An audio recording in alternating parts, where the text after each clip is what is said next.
కళాభివందనాలు, పాదాభివందనాలు.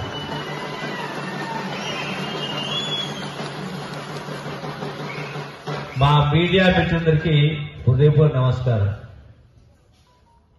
ఎందుకంటామంటే కళాకారులకు కళాభివందనాలు, పాదాభివందనాలు.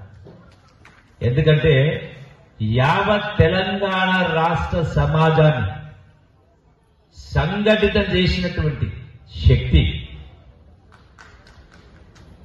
తెలంగాణ రాష్ట్రం వచ్చిందంటే ఈ శక్తి ద్వారానే తెలంగాణ రాష్ట్రం వచ్చింది. ఆ శక్తినిచ్చింది కళాకారులు కాబట్టి కళాకారులందరూ కూడా అలాగే.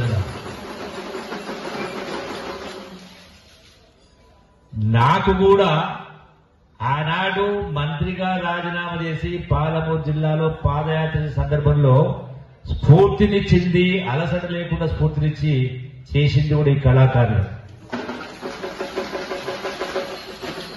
అందుకనే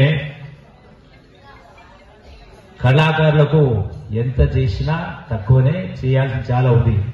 ఎందుకంటే ఒకటి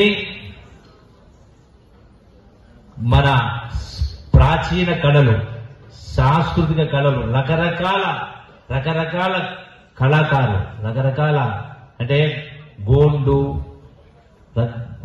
డిఫరెంట్ టైప్స్ ఆఫ్ ఆర్ట్స్ ఉన్నాయి కళలు వివిధ రూపాల్లో. కళాకారులను కాపాడుకోవడం ఒకటి, ప్రాచీన కళలను కాపాడుతో పాటుగా ఈ కళలు అనేది మన యొక్క ప్రాచీనంతో వచ్చిన మన సంపద, కళల సంపద. ఈ సంపదను కాపాడుకోవాల్సిన అవసరం ఉంది. దాంతో పాటుగా